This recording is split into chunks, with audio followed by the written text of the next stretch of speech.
हाथी सूंड का मैंने आपको बोला था कि आपको बताऊंगा। तो आप कभी भी ये मत सोचा कीजिए कि इस बंदे ने पोस्ट लगाई है और कमेंट में कह रहा है कि जी आप यस टाइप करोगे तो मैं आपको इसके बारे में बताऊंगा। तो आपको काफ़ी इंतज़ार करना पड़ जाता है कि जी वो तो पोस्ट आई ना।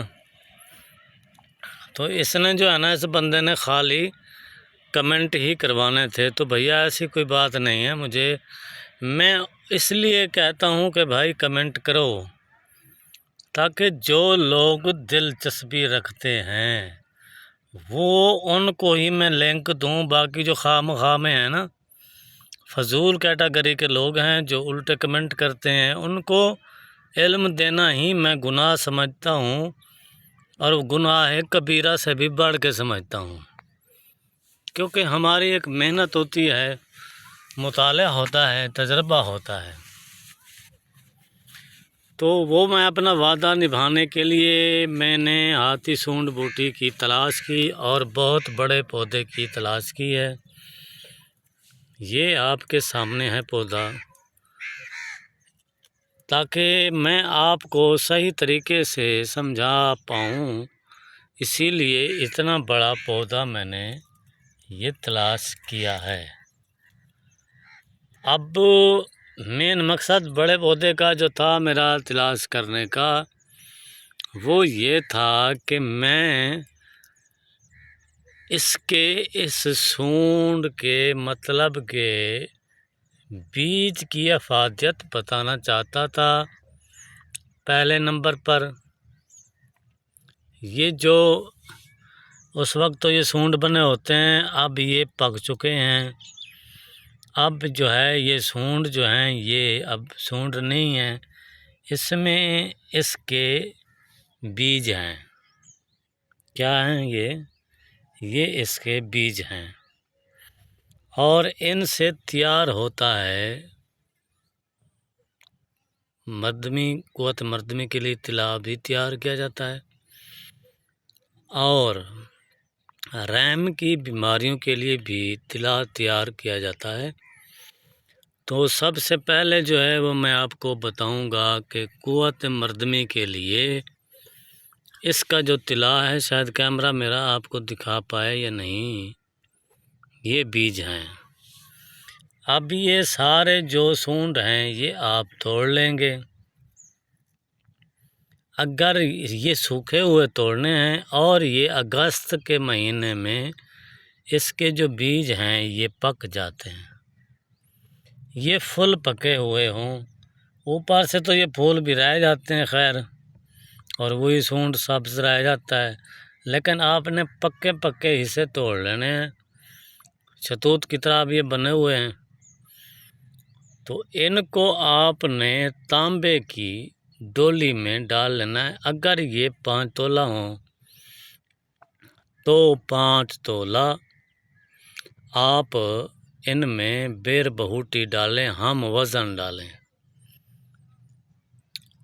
और तीसरी चीज़ जो है वो ये है कि गधे का जो खून है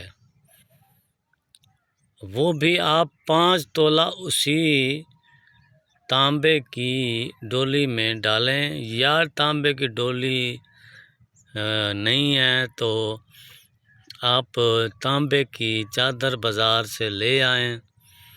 उस चादर को लपेट लपूट के उसी से जो देगची है, वो मैं तो ऐसे ही बना लेता हूँ देगची, तो उसी को टाँके माके लगा वेल्ड करवा के तो मैंने देगची बनवाई है।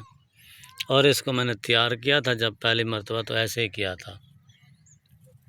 और ये सूंड जो है, अब इसके तिला का भाई फ़ायदा क्या होगा, ये जो मैं आपको कह रहा हूँ, इसके 3 फंक्शन हैं इसके तिला के। पहले तो ये है कि पहला फंक्शन ये है कि जितनी दफ़ा दिल चाहे औरत के पास चले जाओ, तुम थक जाओगे लेकिन अज़ू ख़ास नहीं थकेगा। अज़ू ख़ास खड़ा रहेगा, गारंटी के साथ बात कर रहा हूँ। कोई झूठ पलाल नहीं है, कोई मदारीपन नहीं है इसमें, और कोई ऐसी वैसी बात नहीं है।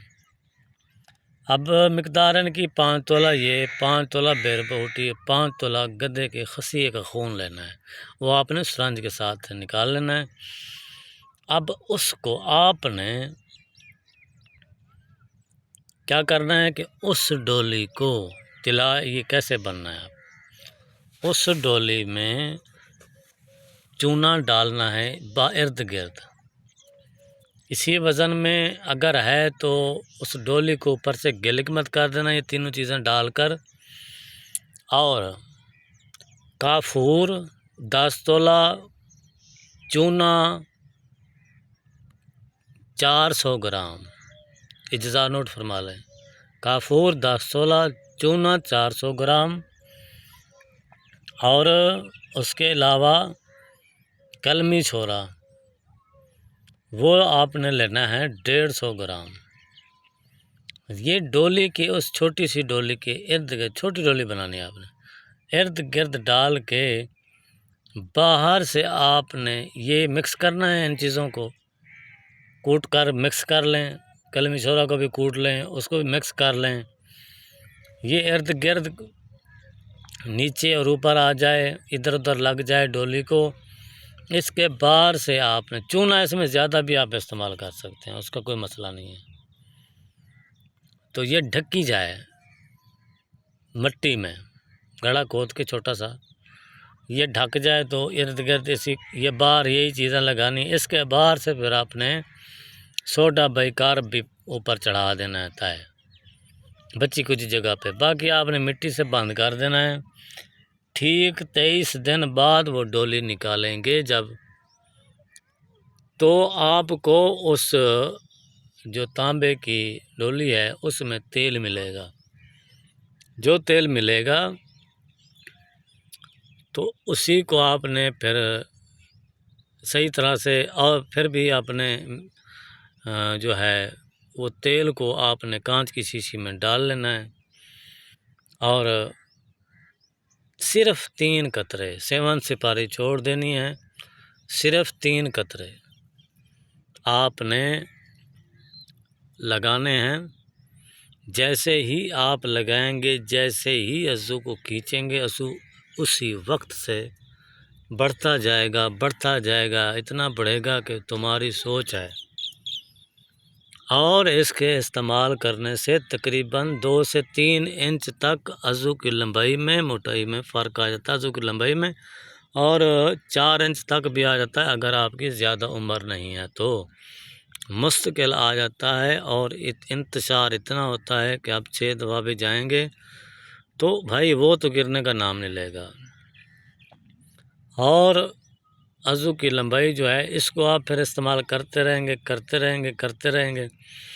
साथ में अगर आप मुबाशरत भी करते हैं तो तेल, ये तिला करने के दिन जो हैं वो आप अगर फिर भी करना चाहते हैं तो उससे कुछ फ़र्क तो पड़ेगा, फिर आपका जो मुस्तकिल असर है वो नहीं होगा। और बल्कि आप पहले जो हैं 6 दिन से 7 दिन इस्तेमाल करें, उसके बाद फिर आप लगे रहें, या तिला भी आप लगाते रहें और आगे भी आप लगे रहें तो कोई मसला नहीं है, और उसमें कोई प्रॉब्लम भी नहीं है। तो 3 से 6 कतरे तक डाल सकते हैं अज़ू पर। और तिला इतना उंगली से करना है, पेशाब की नाली नीचे वाली छोड़ देनी कि तेल जज़ब हो जाए। उसके बाद से तकरीबन, और हाँ एक बात याद रख लो, आपको तिला करने का किसी ने तरीका ठीक नहीं बताया होगा। पहले अज़ू को गर्म पानी से धोना होता है, उसके बाद तिला करना होता है। उसके बाद तिला करके किसी भी दरख्त का पत्ता बाहर से लपेट के ऊपर से बंद कर दो, हवा ना लगे। घंटे बाद उसको खोलो, फिर भी आप उसको धो ना, 2 घंटे बाद उसको फिर आपने धोना है अज़ू को। तो भाई फिर आपकी मौजें हैं, अज़ू ढीला नहीं होगा। अज़ू की मोटाई लंबाई में यकीनी फ़र्क 100% नुस्खा है, ये फ़र्क पड़ जाएगा। और जितनी दफ़ा दिल चाहे मुबाशरत करो, अज़ू नीचे नहीं गिरेगा। और ये बहुत ही लाजवाब चीज़ है। कम खर्च है, बाला नशीन है।